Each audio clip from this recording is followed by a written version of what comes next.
What's up, fantasy champions? Spotlight Sports Network is excited to tell you about an amazing deal from Thrive Fantasy, your place for daily fantasy sports and esports. Right now with promo code SS Network, Thrive Fantasy will match up to $50 of your first deposit. So go to thrivefantasy.com and sign up now with promo code SS Network. That's thrivefantasy.com, promo code SS Network.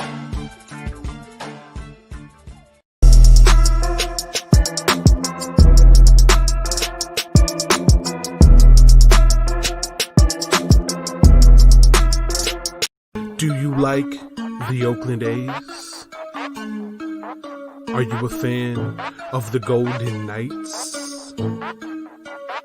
Do you love the Los Angeles Chargers? Well then, my friend, you're in the right place. This is the Snake Sports Talk Show with your host, Jake the Snake Silva, brought to you by the Spotlight Sports Network.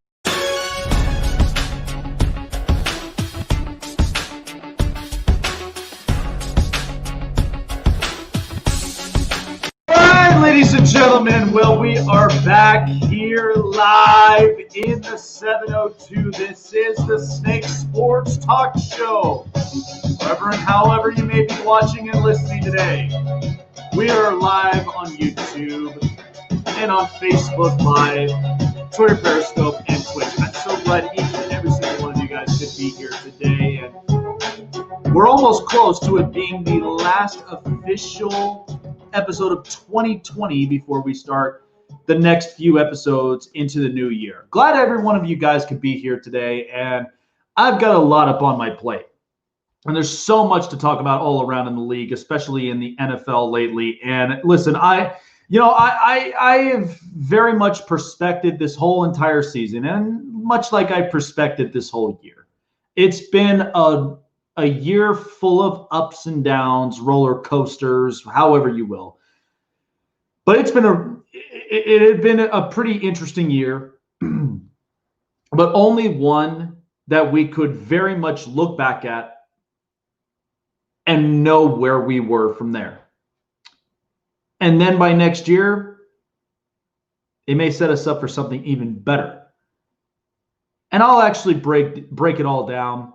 I'll break it all down by tomorrow and potentially New Year's Eve, just to get somebody, just to get all of you guys all prepped up and hyped up. And I'll share my thoughts all throughout this year. But so I want to start off with this because, it's really interesting. This whole year had a ton of changes. It had a ton of changes. Everybody was moving left and right. Everybody was moving, different places and such. I mean, listen, I've got a lot of people who are moving out here into the Vegas Valley, because the prices are so good. They're just moving everywhere from far and wide, and then obviously with the shutdown, lots of things changed.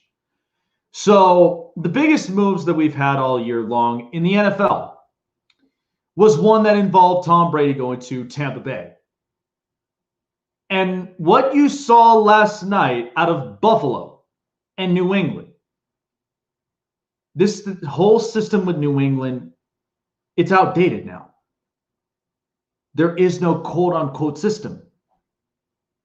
And a lot of people want to sell them their shares, their stock on the idea. And man, did Buffalo crush New England for the first time in a long, long time in Foxborough. That never happens. Usually you get a competitive game and it's tough to play in because you got Bill Belichick, you got the cold in Massachusetts, but it's not intimidating now to Buffalo. Sean McDermott and Brian Dable have both clicked. Josh Allen has clicked. Stephon Diggs has clicked. This Buffalo team looks for real. And what you're seeing right now out of New England is complete, not a dysfunction, but it's a teardown of what once was a great dynasty. And once Tom Brady left, things changed. But one thing I will take away from this is that When you looked at New England and what was happening in the later years, Tom never got superstar wide receivers. After Randy Moss was gone, there was no dynamic wide receivers. He had to make everybody work. He had to make Julian Edelman work. He had to make Danny Amendola work. Hell, he had to make Chris Hogan work. But they never had a superstar wide receiver. And they had a Pro Bowl tight end, Rob Gronkowski. That was the only thing. But outside of it, no dynamic receivers, hardly a dynamic running back, even though I think Damian Harris could be a promising running back. I'm not sold on, Sony Michel, even though that I do think he's a really good vet, but he's streaky. Streaky as a running back. But they have all these weapons, they can't figure it out. And this is supposed to be the greatest, one of the top 10 best offensive lines in the NFL.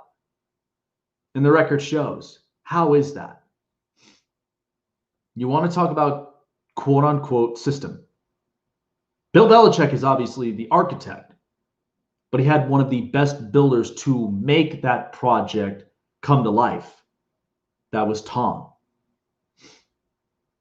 And you look at what's happening in Tampa. Everybody's all like, Tom wouldn't be able. Tom's staying consistent. And what you're seeing right now is, maybe it's Bruce Arians. There's no risk and no biscuit thing. It's not working, is it? And you could think of other ways. But Tom has stayed consistent. No matter the age, no matter what the retrospect of it is, he's stayed consistent. For as old as his age is, I'm not saying he's dynamic like a Mahomes or a Josh Allen or a Justin Herbert, but he still continues to stay consistent and good enough to win games, be efficient, and he utilizes the field with everybody, especially all of the wide receivers he has. Now he's got a truckload of wide receivers. New England could have gotten this right, but all throughout the years, they flunked it with offensive weapons. All in the draft, and they couldn't really get a superstar wide receiver into New England. Look, the Antonio Brown thing was only 1 week, and his antics is what got the best of him. That was it. Ever since then, they lost a bunch of defensive players. Kyle Van Noy. They lost a lot of key players. They still have Stephon Gilmore, but what good is he as he's getting older? So at this point, this system in New England's over. And New England fans, listen, it's been a 20-year ride. Nobody will ever be able to accomplish that ever again. But mind you, I have one of my colleagues who I talk to all the time, Bobby of Butcher Block and Patriots Talk. I talk to him all the time. He knows this thing's over. He's been there since the beginning. And he is not relieved, but he's at ease, knowing that it was a 20-year run. He gets it. A lot of newer, younger generation of Patriot fans, they don't get it yet. Because what I remembered is he would say that they were spoiled because they're rooting for a championship team. Seems like they win every year and all this and that, but they haven't gotten the notion of what it's like to lose. Because, of course, nobody wants to be losers. All of us want to be winners. All of us want to win, right? But sometimes it's all part of the process of how you get to winning. Buffalo, they won their division for the first time in 25 years. And man, did they put up an ass kicking against New England and against Belichick.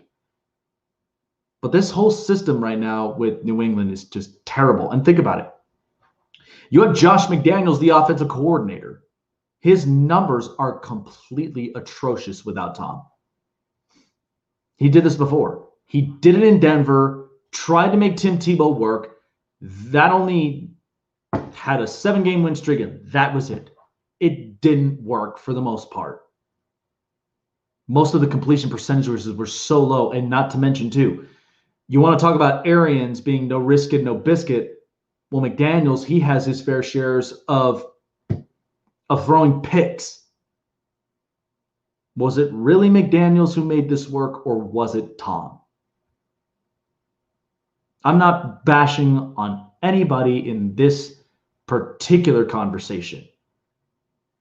All I'm asking is this, is that even if you have the greatest architect in Bill Belichick, you had a plan. But you never want to shun out one of the best reliable builders you had to either make in one of the, the finest homes in, Southern Highlands or in Summerlin or in Eliante or hell, even in Anthem. If you got probably one of the best designs to where you've got a pool in the backyard, you've got, televisions all over in every single room.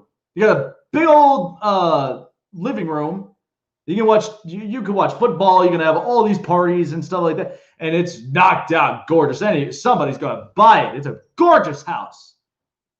But then you have to think about the ones who put in the work to making that gorgeous house. You have to think about who put in the work to making New England who they are. And I just think Tom Brady didn't really get enough credit into that 20-year span. Of course, Tom Brady's the GOAT. But 199th pick in the draft. He's not dynamic. He doesn't have that, that Elway flashy arm. He didn't have any of those things. But what he was skilled. He was skilled mentally wise. I mean, good Lord. You play a game of chess with him. I'm pretty sure that he'll checkmate you almost every time. That's how Tom was. Very strategic, very precise, accurate, and made it work. That's how it worked for 20 years. 6 Super Bowls in the middle of that making. Bill Belichick, he's a hell of a coach. But at the same time, Tom was what completed the system. Okay, it was not all Josh McDaniels. It wasn't all Bill Belichick. Tom was really the root that made the system work. All right, speaking of quarterbacks, there are 2 quarterbacks in this league that are dealing with almost the same similar dilemma right now. And it's kind of sad because one of them goes through an injury. Both of them actually go through numerous amounts of injuries. One just so happens to be in the league for a short amount of time. The other seems to be in the league for 7. But here's the takeaway on why both of them are like mirroring images. And I'm talking about Carson Wentz and Derek Carr. They're both in the same similar boat. They're in a similar boat. Let's talk about Philadelphia. Because Philadelphia, as I mentioned in the previous show, okay, they've been done with Carson Wentz since 2017. They completely forget about the quarterback who had an MVP caliber season, punched the ticket into the playoffs. He was accurate, and he had really good receivers. Nelson Aguilar, Alshon Jeffrey, had a heck of a defense. Malcolm Jenkins. Everybody forgot about that. Because instead, they chased for one-year wonder Nick Foles. He got the job done. He won a Super Bowl. Hey, let's go and build a statue out in front of Lincoln Financial Field. And then there's a little bit of awkward silence in the room. Makes you wonder who really is the elephant in the room. Apparently in Philadelphia's mind. Because Carson Wentz now has to walk into that facility every single day staring at that thing. Staring at it. Oh, well, we're not done there yet. Philadelphia decides to draft Jalen Hurts in the second round of the draft. I have nothing against Jalen Hurts. I think the kid, he's good. I think he's good. I have yet to see more games where I think he could really work in this league. Okay, he can run, he can throw, he's accurate, but he's also a guy that I think kind of lives and breathes a little bit of Philadelphia football. And comes in at a time where Carson Wentz is not accurate. He is not the same. And a lot of people want to bash Carson Wentz. But what you forget is, think about one of his mentors, Frank Reich, who's current coach of the Colts. Okay, he was the reason Carson Wentz worked in the first place. It was not Doug Peterson, and it wasn't anybody else. Okay, that year and the previous year where he took a bunch of lawn chairs for wide receivers and go into the playoffs. Okay, that was all grit. He had to fight through injuries. He had to fight through, getting sacked and hit until eventually in that first round of the playoffs, he gets hurt, and now here comes Josh McCown. Everybody in Philadelphia is sick about it. Oh, yeah, Carson's hurt again, and he can't stay healthy. We got to get him out of town.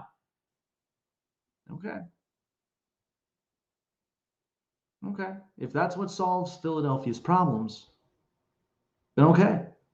But do mind you this. When you took a really, really good look at Philadelphia, Nick Foles is only a one-year wonder. I don't know what I'm going to get with Jalen Hurts. He's a young kid. He's a rookie. But I know what I was getting with Carson Wentz. Accurate thrower of the football. Sometimes puts himself in reckless situations. And that's one you can't really break somebody out of, but you got to adjust to that style. The other part is this guy that can literally create space. And he's a fighter.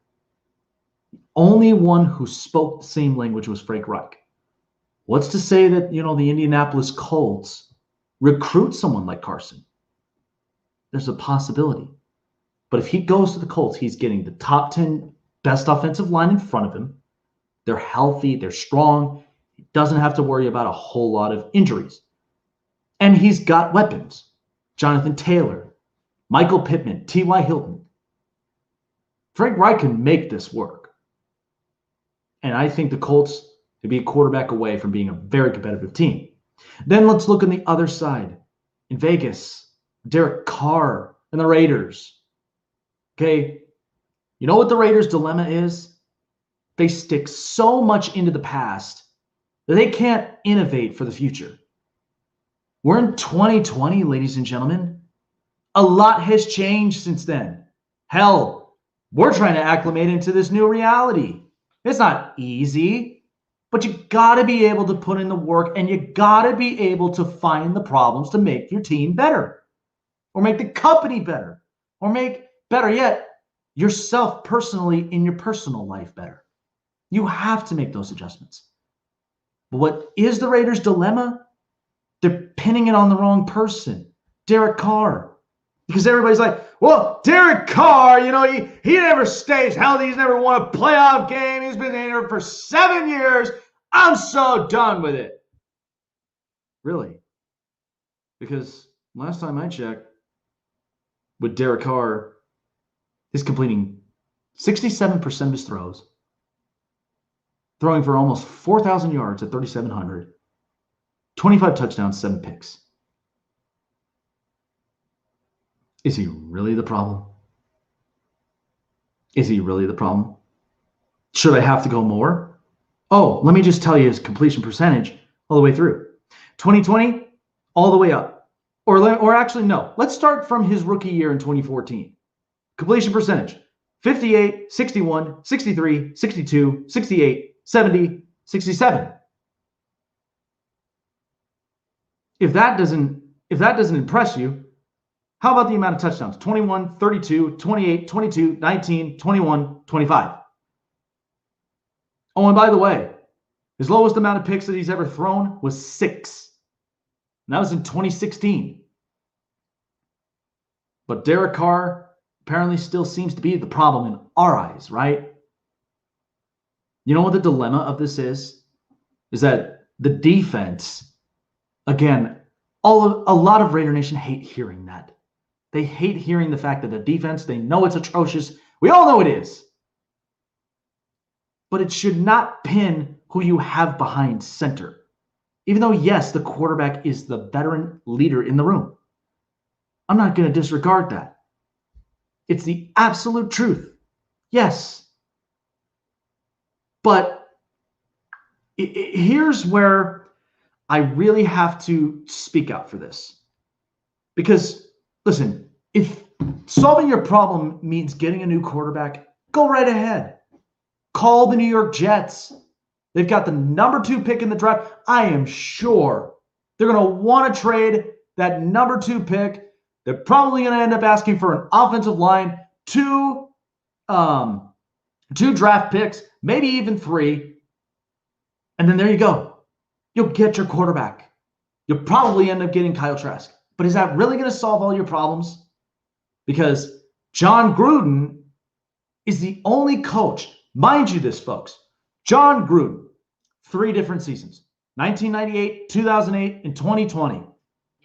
From the year span of 98 all the way to 2020, 140 teams started 6-3 that year, and all of them made the playoffs. All of them made the playoffs. Oh, except for one coach. Well, that was John Gruden.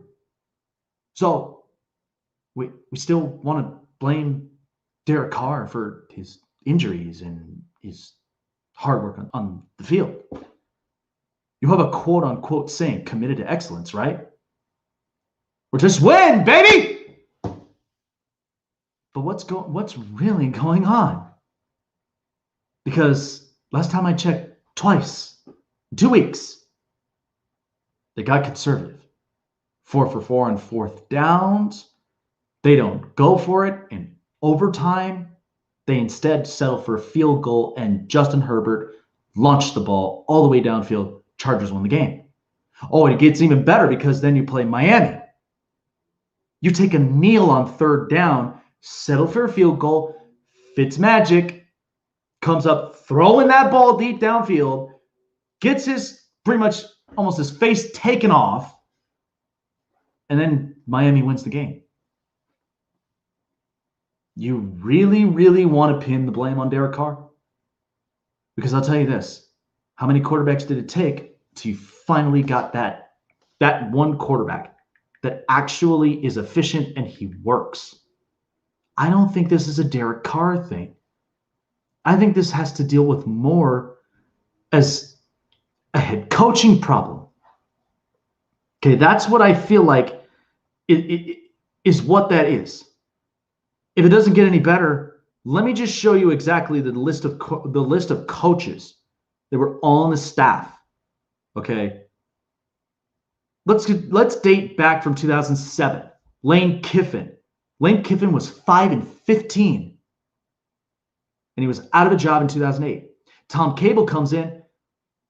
Oh, did it get better? No, it got worse. 17-27. Hugh Jackson. Oh, we love the guy, don't we? We got fired in the middle of the year, going 8-8. And then we go to Dennis Allen, who was just atrocious at 8-28.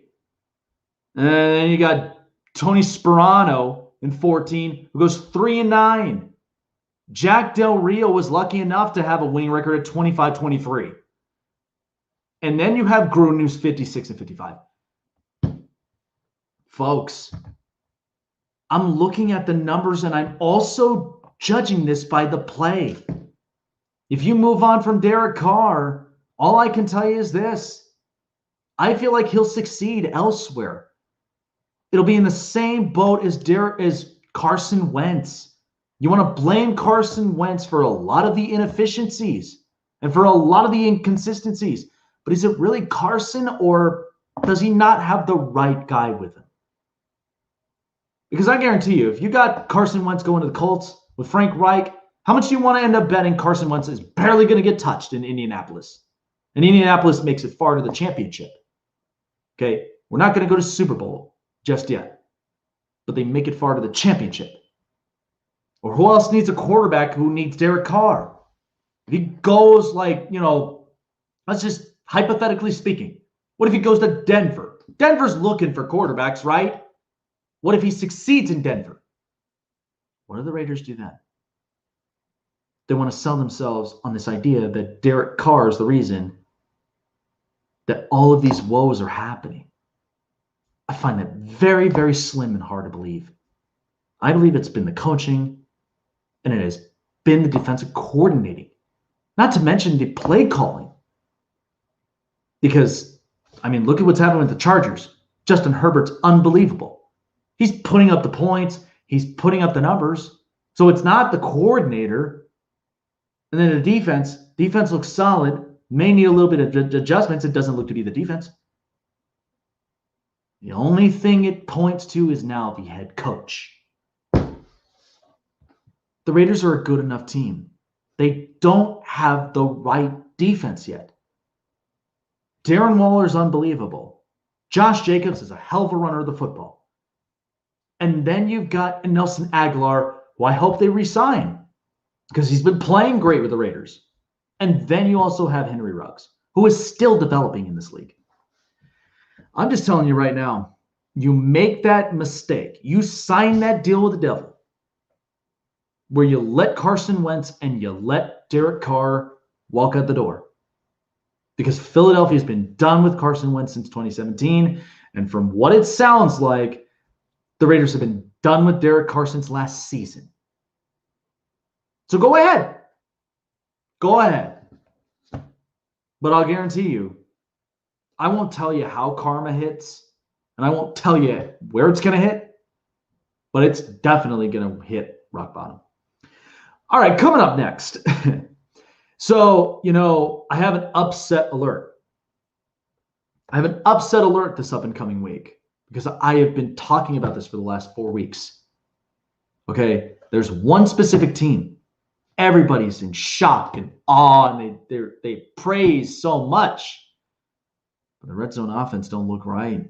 Something's off, and I feel like this week is going to be an upset alert. I'll explain that coming up next, and then I'll be talking a little bit more about the NBA.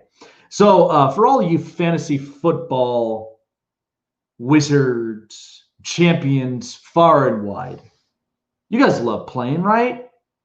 You love playing fantasy baseball, football, all sorts of sports. Oh, and let's not forget about the diehard gamers. Well, here's the thing. We've got the place for you. It's called Thrive Fantasy. Thrive Fantasy has a numerous amount of matchups and plays that you guys can actually win up to 15 grand into some of these cool plays. Rotos, head-to-head matchups, you name it. When you go online to Thrive Fantasy or download the app and sign up today, use promo code SS Network. That's short for Spotlight Sports Network. And when you put in your first deposit of $20, Thrive Fantasy always makes a promise to match that to $50 in your first official play, and you'll get more in your pocket for more fun, cold hard cash winning games when you sign up and you play today. Use promo code SS Network online or on the app, thrivefantasy.com.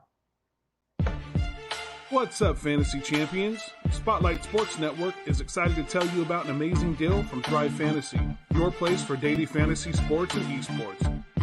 Right now, with promo code SS Network, Thrive Fantasy will match up to $50 of your first deposit. So go to thrivefantasy.com and sign up now with promo code SS Network. That's thrivefantasy.com, promo code SS Network.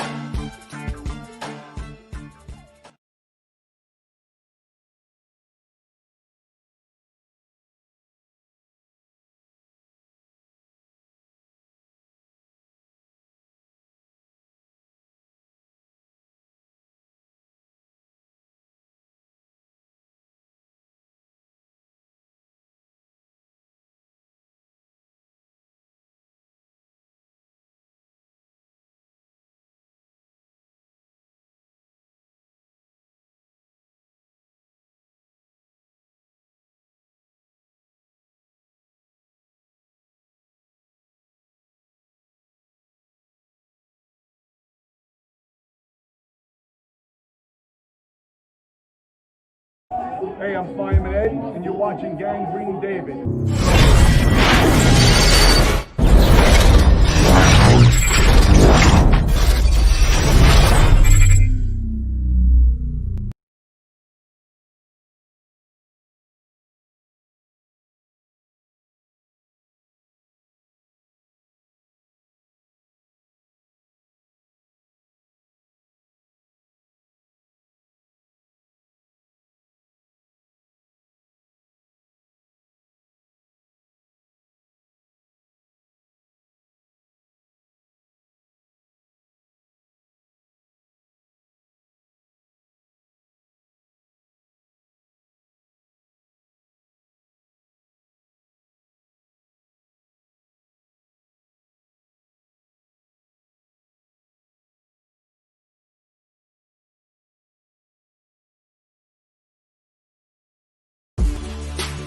Welcome to the My City, My Game pod show featuring Raider J.57, your place for all things Raiders and all things Trailblazers. Brought to you by the Spotlight Sports Network. Make sure you like, subscribe, and hit the bell for notifications.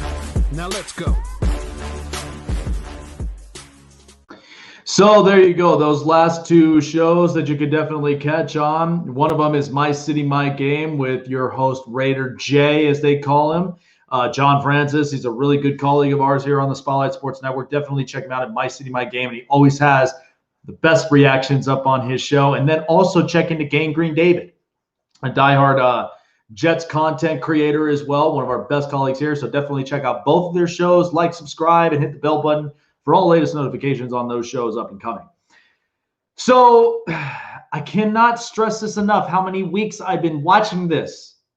But the one specific team, the last few weeks, the scores have been getting closer and closer. And my God, last week, they're facing against a team who's always known for coughing up leads and, blowing the games out and everything else.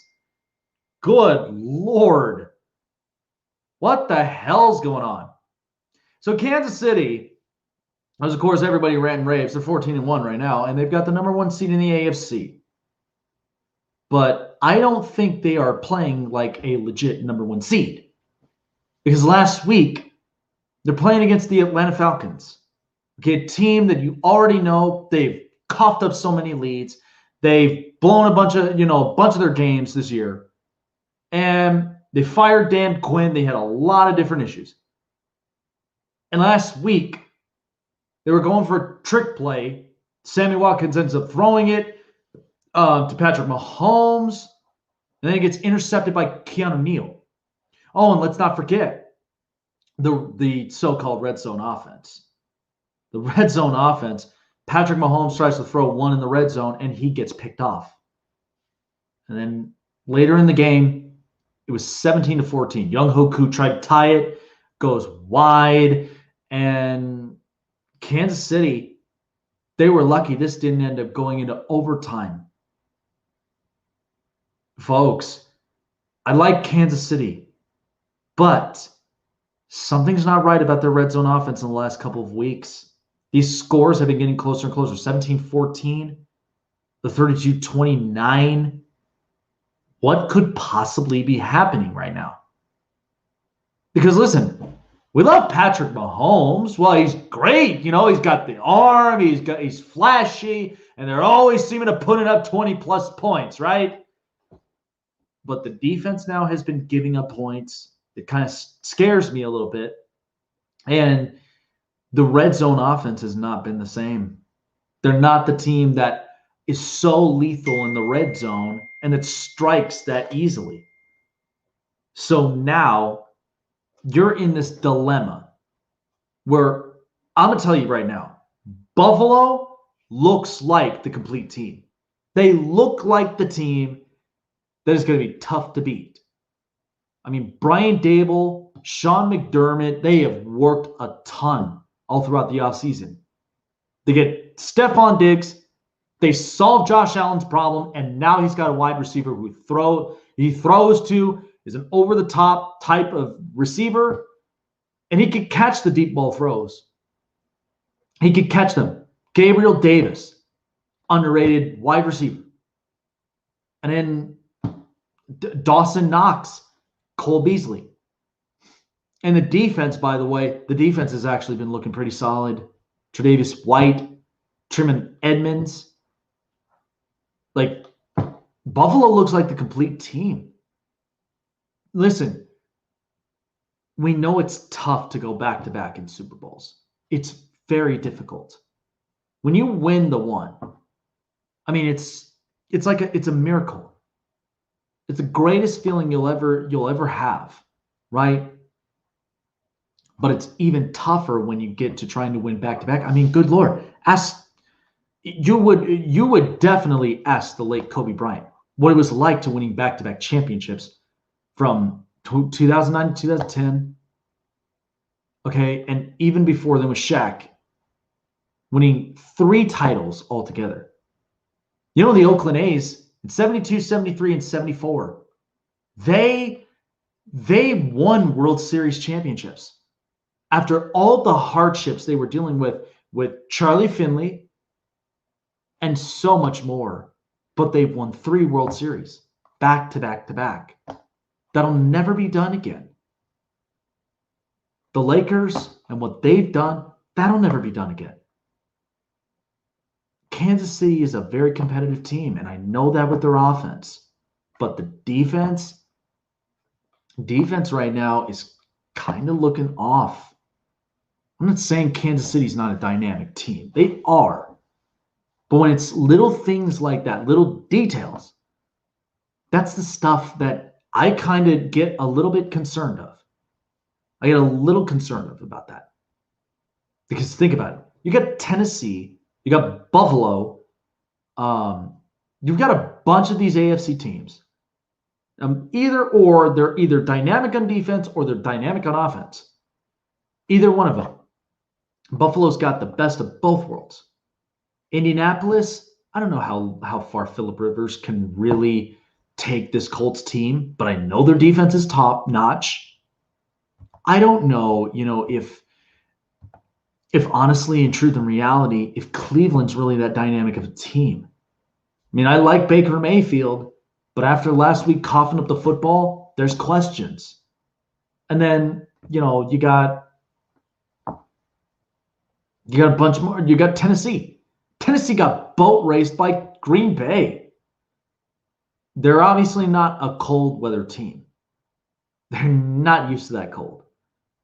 I mean, it was crazy. I think Derrick Henry was the only one who came prepared, but at the end of it, Tannehill just looked off. And Green Bay was sending a message to everybody. And I'll explain about that later, but all I can say is I think this week is going to be an upset week. Because Kansas City plays at home against Justin Herbert and the Chargers. Last time they met, it was a close game, 23-20. Kansas City was not prepared for Justin Herbert. They were not prepared. They were more prepared for Tyrod Taylor, but not for Herbert. And Herbert is obviously top-notch candidate for Rookie of the Year. And he's been balling. He's been playing well. But I think this second time, because remember, he beat the Raiders the second time. Okay, wasn't the first matchup, but the second matchup, he beat him. Not the first matchup against Denver, but in the second, beat him. Do we have a trend? They lost a close one to Kansas City the first time. Maybe, just maybe, the second time around, it's not going to be as simple as you all think. It's not going to be as simple. So I would not get cocky. I would not be cocky if I'm Kansas City right now. And that's where I'm just like, again, anything can happen. It's any given Sunday. It's any given Sunday, no matter what day it is or in what position that you're in. All I know is that if Kansas City doesn't work this right, there's going to be one team in particular in the playoffs. They're going to figure that out. Maybe it's Buffalo. Maybe it's Tennessee. Maybe it's any of them in the AFC. But all I'm saying is just straighten yourselves out, get it right, and be prepared because December has not looked good in that red zone offense for Kansas City. It is not. This has been looking real bad. But just being an informant. Just being an informant for the long run. Do I believe in Kansas City in the playoffs? Sure I do. But performances like this, they're going to get exposed. Time now for the hot press. This is the hot press. So, there were a bunch of news all around in the league. And so, of course, the releasing of Dwayne Haskins in Washington. Obviously, with everything that's been happening with the Washington football team, the name change we know is so obvious. But the other thing of this is they're kind of crazy. In Washington, there was a thing about there was a thing about Dwayne Haskins, and to be honest, like this is what we initially thought of for a long period of time. We dealt with this with Johnny Manziel. We dealt with this with we're dealing with this with Baker Mayfield, and we dealt with this with a bunch of quarterbacks. But Dwayne Haskins, young kid, and this is what's difficult about the NFL. And it's very, very competitive, but it's also very nerve-wracking because you're asking a 22-year-old kid to lead a franchise. It's tough, but you have to think about the maturity rate that you have for a kid that's in the 20s. Listen, I'm 25. Okay, I'm 25. And if you give a kid a little bit more of experience, I guarantee you that he would work. But after all the antics with Dwayne Haskins, I don't even know if he'll be able to have a gig in the NFL. I'm not saying the kid's terrible, but the maturities off the field shows his value in this league. And believe me, it is highly critiqued. Like, the critique levels are over the top. That's how the NFL is. So you're either making it or breaking it. Either way. And so that's the thing. Yeah, Haskins can't stop going to the trip. Exactly. But that's the maturity thing. So the Memphis Grizzlies and guard Ja Morant has a grade 2 ankle sprain after suffering that in the previous game that he had against the Brooklyn Nets, and it was a big time overtime win over the Nets on Monday, 116-111, and they found out that it's a grade 2 ankle sprain, so he's expected to miss 3 to 5 weeks. Kind of tough. Real tough for the Memphis Grizzlies. I mean, I love Ja Morant. I think he's a really good dynamic talent. Something that I think Memphis is going to be able to build around for the next couple of years. But yeah, this is going to be interesting. But I hope the best recovery for Ja Morant. Hope to see him back up on the court again. But that's a big hit for Memphis. So after all of these recent trade news and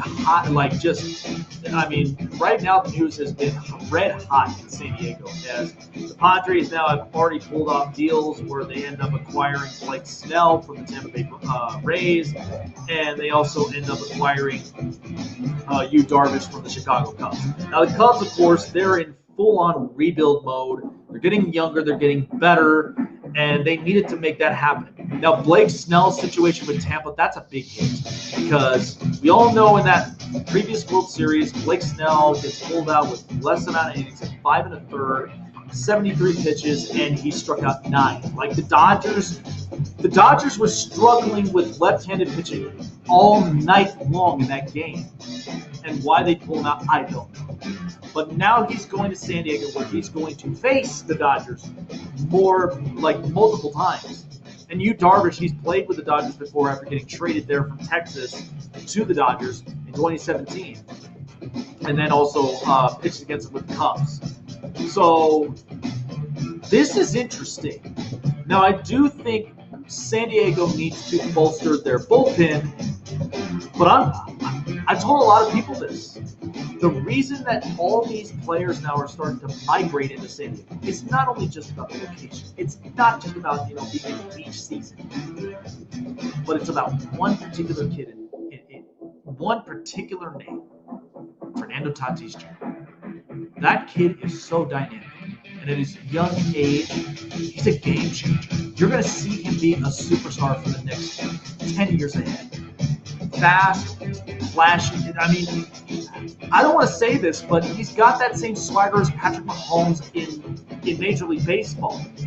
And baseball is a sport that's so traditional that they're trying to change the tradition of the game. We're not trying to change the tradition. We're just trying to make it better. Have fun with it. Let the kids play. Isn't that the slogan? And now you got Blake Snell. You got Yu Darvish.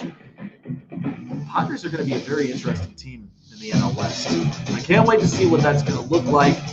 But all I can say is Tatis, Machado, Hosmer, Myers, really cannot go wrong with that. I think that if they fix their bullpen up and maybe get a middle of the rotation guy, look out, MLB. Look out, National League, because San Diego is coming down very red hot. They've got pitching on their side. Okay, so finally, so the Pittsburgh Steelers had ended up announcing for the last game of the season that Big Ben is going to sit and Mason Rudolph is going to get the start against the Cleveland Browns. So of course they're going to give Pittsburgh they're going to give Big Ben some rest. And listen, Pittsburgh is another team that has the concern because they've been a beady gun offense. They have not looked the same on passing and running. They barely run for yards. They only rush for about 4 yards per carry. You know, and it's bad. And they lead the league in drop passes. So that's what's very interesting about Pittsburgh. But I understand the deal. You're going to rest your starter. Give them plenty of time. And who knows what the first – that's the one thing about Pittsburgh. I don't even know what I'm going to get in the first round of playoffs. If it started today, I don't know what I'm going to get. And that's the part with Pittsburgh I have trouble figuring out. So I think it is a good idea. It's a good idea to rest up your starter, bring in another one, and just hoping that he comes. Because, listen, Big Ben has not looked the same since the injuries, and I think we all know that. Pittsburgh's going to eventually move on from Ben. No, actually, Pittsburgh won the division. They didn't, even if they lose to Cleveland, they already won the division. They already won the division because Cleveland's loss on that fumble, that's what did it for them. Now, if they didn't lose, that was what I was hoping for. If Pittsburgh lost against Indianapolis and Cleveland won that game this past week, then it would have been more to play for because Cleveland would have won this game against Pittsburgh and Cleveland would have won the division. Because Cleveland lost, and somehow, some way, Pittsburgh came back and won the game against Indianapolis. Now Cleveland they're just going to be in the wild card. They're going to be in the wild card, but at least they're in the playoffs. But I mean, that's just going to be interesting to see how Pittsburgh really favors them this year. But I just think the move, they're just there to rest up for me. So. All right, so that was your hot press, folks. Coming up next, my favorite segment of all, of course, is my top 10 winners and losers of the week. And so I will be having all of that coming up next. And you'd be very surprised who I've got here for this week. Because, like I said, there is a lot of ifs. I'm kind of iffy with this one, but I'll have it all here coming up next. So if you haven't already, because we're getting ready to go into the new year of 2021. 2020 is going to be far in the past with all of us.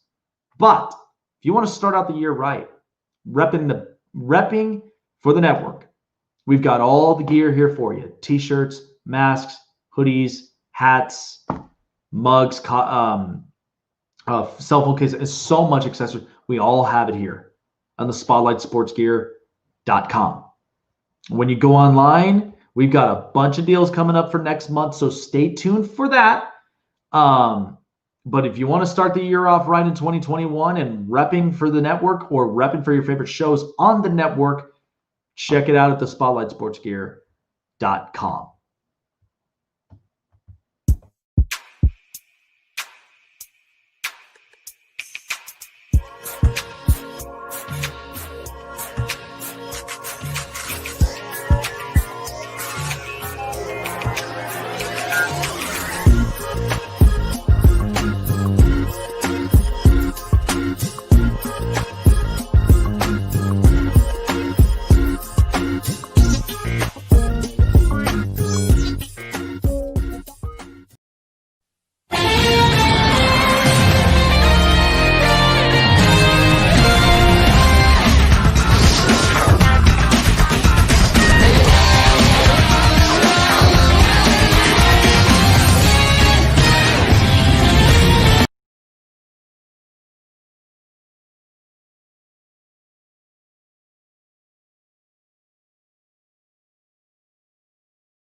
Alrighty, folks. Well, I'm glad you guys have tuned in here in tonight's showing, and I really do appreciate you guys hanging out with me here today or tonight. As of course, I will be back on tomorrow night as well with a brand new, fresh episode, and then of course we'll also have a New Year's episode coming up as well. Really glad I've been able to spend time with you guys here on the show. Man, it's been a lot of fun. But this is what's going to be very, very interesting here. So my best for last, as everybody knows, I love doing it. So my top 5 winners and losers from week 16. This is what's interesting. There are a bunch of takeaways. The one in particular you wouldn't expect to be as the winner, and one you wouldn't expect as being the high-end loser. This is what's going to be very interesting. And as I said before, the way that I end up looking at this is I look at this from based upon performances, and I also look upon, how they've looked, as far as how the game flowed. It's all based upon performances. If the performances were good, you'd be a winner. If performances was bad, you'd be the losers up on here. So without further ado, let's go ahead and start this up with our top 5 winners and losers of week 16. Rank them up. It's the top 5 winners and losers of the NFL week, according to Jake. Number 5. All right, so number 5, the winner here this week was the Tampa Bay Buccaneers. My thing with Tampa, though, I still have a concern about what this team is still capable of, especially when we get into the playoffs. But Tom Brady has shown you how consistent he really is. And it's kind of interesting because, listen, you can say what you want to about Bruce Arians. I understand that. I already know that. But Tampa looked really, really good on offense. Putting up, demolishing Detroit. Detroit was obviously the heavy losers in this one, but they weren't the losers in my opinion. And this is what's kind of crazy. But I think Tampa, their offense, still some questions, but I think it's going to be really, really good. What's going on, Water King? How's that water flowing? How's that water flowing under that bridge, man? What's going on? So, again, I think Tampa Bay, they got a real good offense, but we'll see how much consistency I can get with that offense.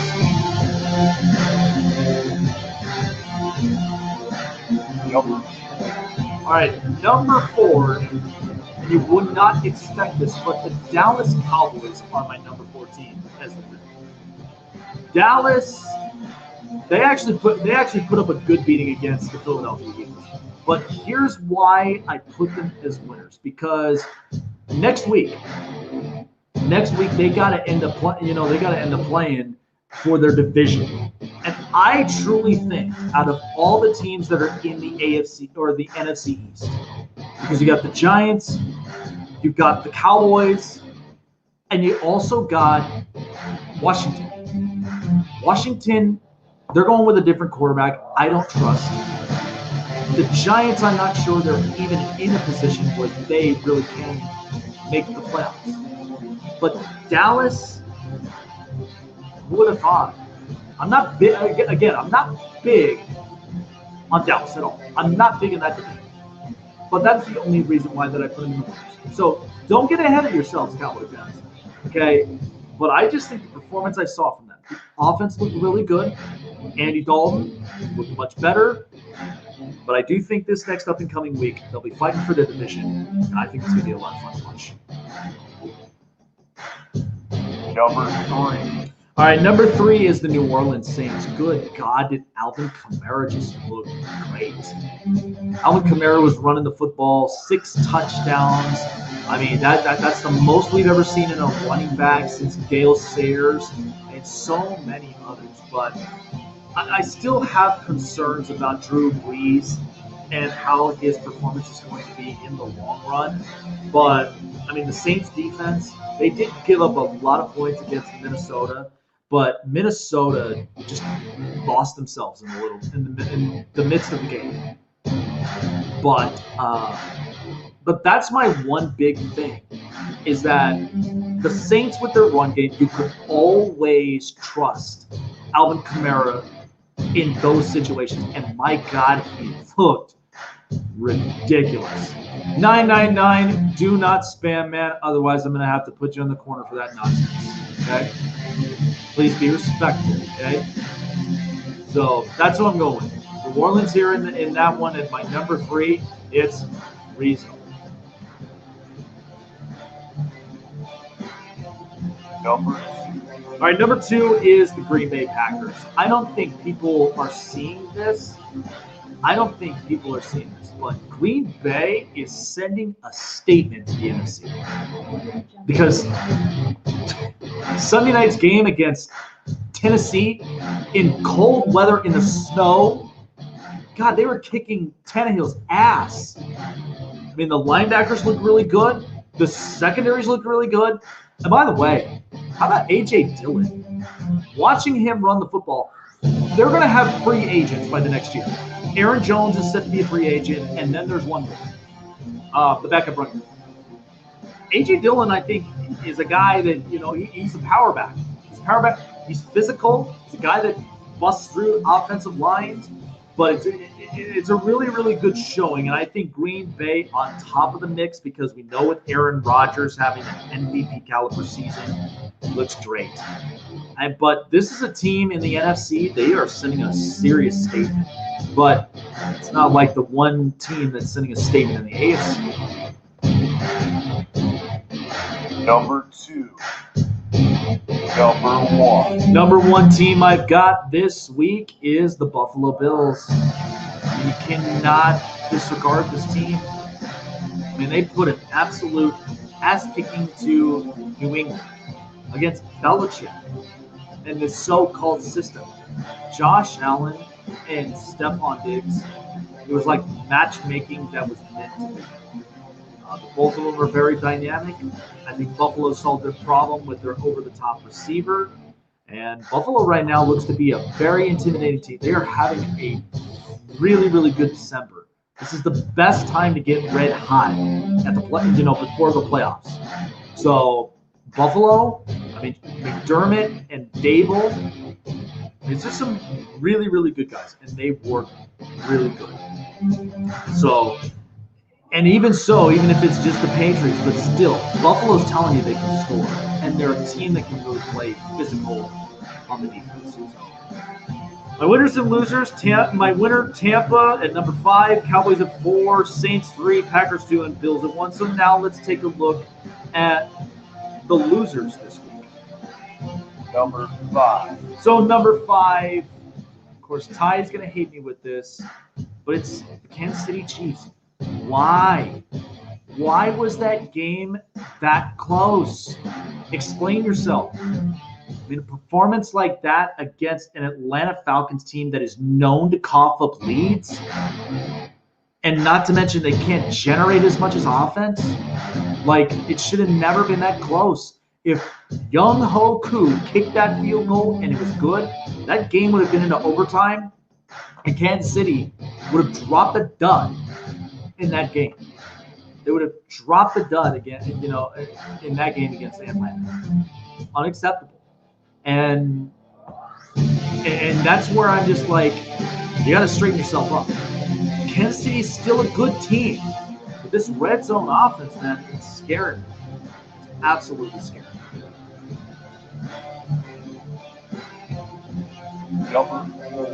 Number 4 is obviously the New England Patriots.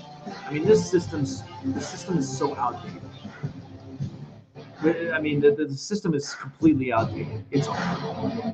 Belichick, still one of the greatest coaches in the NFL, but Josh McDaniels right now, I mean, he's literally telling you, like, these numbers are atrocious without Tom. And Tom is still staying consistent in Tampa, regardless of what's happening there. I mean, he's been playing really, really good. Look it up. But New England, they got their asses handed to at home, of all places, in Foxborough. You never see that. You hardly ever see that. That's the first time in a very, very, very long time that the Patriots lost that badly at home, like way before. But yeah, that was a bad loss. Bad loss for New England, but I just think this system's over. Number 3. All right, this is a team that has been on the same number and the same spot already now for the past consecutive weeks. Is the Las Vegas Raiders. What the hell were they going? What the hell was Gruden doing? In that situation where you're at the goal line, a game that close, here's what happened. They kneel at third down, settle for a field goal, and now Miami's in field position, where, of course, Fitzpatrick, who came in because Tua ended up getting benched again, and there are several questions of, is this really going to work? Of course, Tua needs more work. He's not making mistakes, but he's got to have more work to be a dynamic quarterback. But you got the best quarterback, at least right now, for Fitzpatrick. But he throws a deep downfield, gets face mask, and Miami wins that game in the field goal. And it was bad. That's twice now that the Raiders have gone consecutive conservative games. And again, I've been trying to tell everybody, this is not all about Derek Carr. This is more about just the defense not stepping it up, and at the same time, they get conservative at the worst time possible. If it were me, if I was John Gruden, I would have gone for the touchdown, settled for a 2-point conversion to get the defense on their heels, because I trust Darren Waller is going to catch it, and he's going to convert the 2 points.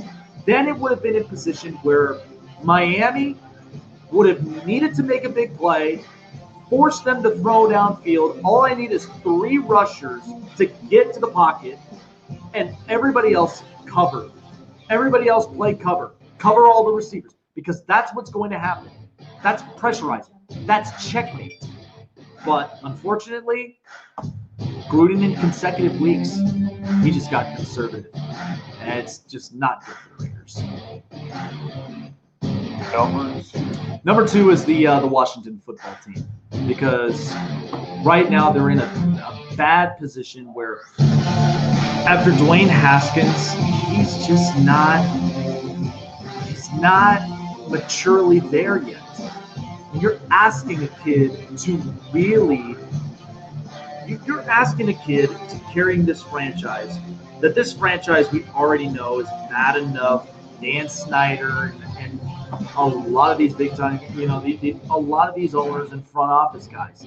This has been an absolute atrocious wreck in Washington, and I get it. But you don't take a selfie in a losing season. You don't go to a strip club after losing a game against Seattle by 5. Mind you, that shows lack of maturity and lack of leadership.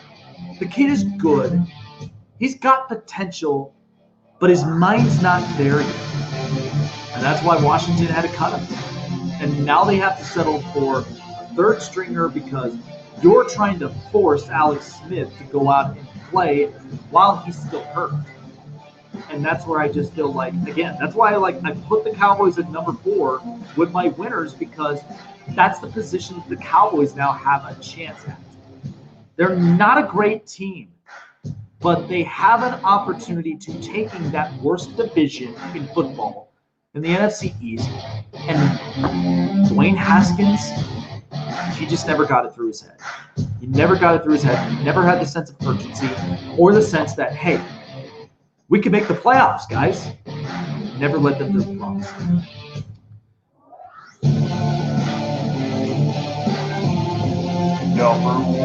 Number one worst team this week was the Los Angeles Rams. Jared Goff, I don't know what's going to be going on with him, but report is that Jared Goff dislocated his thumb, and it's not looking good right now for the LA Rams, and they're hoping that their star quarterback gets healthy. But besides that, there's been some inconsistencies with the Rams. I don't know what seems to be going on with their offense, but it's not looking as dynamic as I thought they were, and I'm sure a lot of people thought they were. I love the defense. I absolutely love the defense, but this just does not look like the type of Rams team that could be intimidating in the NFC. Right now, I give that crown to Green Bay. Green Bay played in the cold, in the snow at 24 degrees in Lambeau, and they pushed Tennessee around. Green Bay, they sent a statement. They sent a bigger statement than what the Rams did. But it's unfortunate. You know, and again, I really do like the Rams. I really do because, again, I love Cooper Kupp. I love Robert Woods. Jared Goff, again, Jared Goff is their franchise guy, but they still have to make those adjustments. I just think, through the last end of the season is I think that's where the Rams are unraveling. They're unraveling, and it's not looking great at their part. That's why, and now, a dislocated and broken thumb out of Goff, and now they have to settle for a backup quarterback that I don't even know. I just think the Rams, they're going to be in a very, very tough position. They're going to be in a tough position. The defense may be really good, but if nothing's working on offense, man, Rams could be in big-time trouble. They could be in big-time trouble. You'll see more teams in the NFC with the Saints, the Buccaneers, and the Packers. Those are three big-time teams right now. I mean, I have questions about Tampa. The Saints, I'm not sure with Drew Brees, but Green Bay is literally telling you they're the best in the NFC. So that's my top 5 winners and losers this week. Tampa, Dallas, New Orleans, Green Bay, and Buffalo as my top 5 winners. Losers, I've got Kansas City, New England, Vegas, Washington, and the Rams as my losers from there, very respectfully. But, yeah, I mean, this was a really good week. Next week, last final week of the regular season. I cannot wait for that, but it's going to be a lot of fun. But I'm glad all of you guys can jump up on here and join me here up on the show. Thank you so much for being here tonight, and we will see you guys tuning in tomorrow night. Take care. Have a great night, and we'll see you tomorrow.